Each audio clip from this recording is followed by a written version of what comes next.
Alors, voilà les turbo exhausteurs filtre sous gravier. Donc en fait c'est un turbo exhausteur mais sans mousse et directement sous les graviers. Donc ça c'est un nouveau bac qui vient d'être mis en eau aujourd'hui.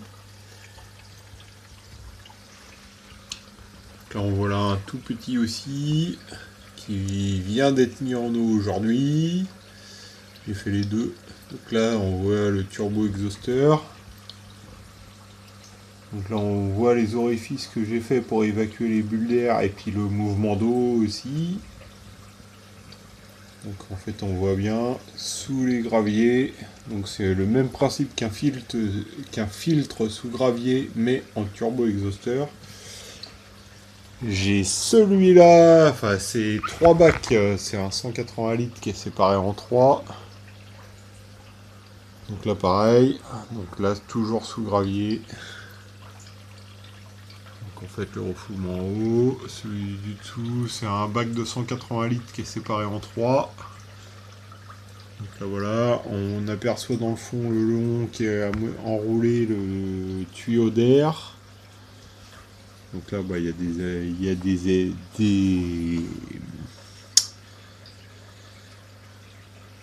des plantes, je suis en train de chercher le nom, je me rappelle plus de cette plante là. Voilà, là c'est donc toujours la même chose, le tuyau d'air enroulé. Au fond. Alors j'ai un autre bac en dessous. On aperçoit le tuyau de refoulement. Et je vais lever les plaques. Donc là on aperçoit le tuyau du dessus. Avec le refoulement. Donc même quand il est hors d'eau, on arrive quand même à avoir un débit suffisant pour pour la circulation d'eau. Voilà le turbo exhausteur. Donc en fait tout est fait en tubiro de diamètre 16 à 25 pour le plus gros qu'on aperçoit ici au niveau de l'air. Voilà, j'en profite pour faire voir mes plantes carnivores.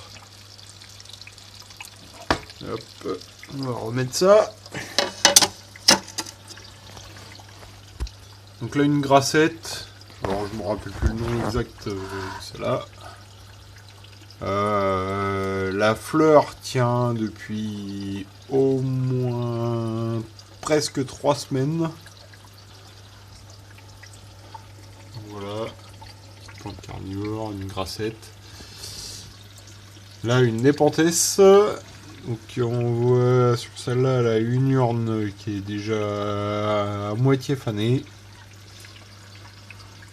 Et une autre népenthes, ça c'est une népenthes Bloody Mary de mémoire. Là j'ai une classique Dionée.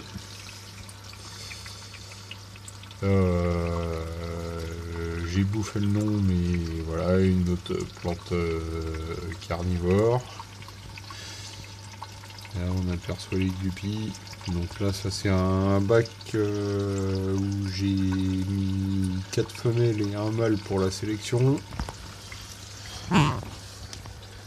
À côté, alors ça c'est le seul bac que j'ai. Bon, on voit des lentilles.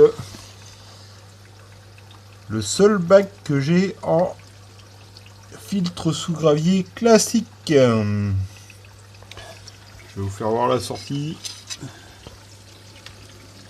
Voilà, la sortie. Filtre sous gravier classique. Tous mes autres bacs, sauf le grand de 240 litres, étant filtre sous gravier avec turbo exhausteur. Voilà. Là, les femelles guppies. Donc c'est mon 180 litres qui est séparé en 3. On en aperçoit quelques-unes. Ça, c'est le bac d'Alvin Guppy qui sert surtout de séparation entre les mâles et les femelles. Et là, le bac des mâles. Donc là, on voit quelques... Bon, j'ai un peu de tout, là. J'ai surtout du rouge, on va dire. J'ai quelques rouges, rouges. Là, ils sont ouf. On les voit pas forcément bien. Ah, on voit là, hein, celui qui descend, là. Hop. Lui, ça c'est vraiment un rouge. J'ai quelques noirs. J'en ai un vraiment un mâle tigré. Le voilà. C'est vraiment le seul que j'ai en tigré. Il y en a un autre qui le fait chier. Le seul en tigré. Et souvent, c'est des rouges avec un peu de noir, du doré. J'en ai un en porte-épée. Alors, on va essayer de le prendre. C'est vraiment la limite du porte-épée. Hein. Je le vois pas. Il se cache. Forcément. Ah, le voilà. Il est où? Bon, tant pis. On le voit plus. Voilà. Donc là, c'est les crevettes dans ce bac-là plus bas. Donc le bac en filtre sous gravier. Donc on aperçoit les crevettes, les Blue Velvet.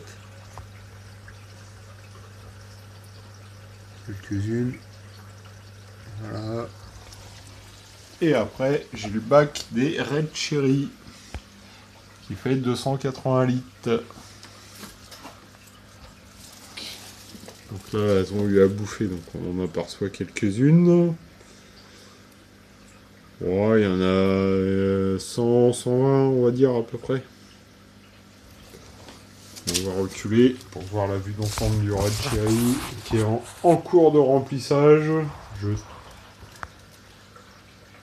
Ouais, donc là on aperçoit, là je suis en cours de remplissage pour remettre à niveau. Donc je fais la pompe, c'est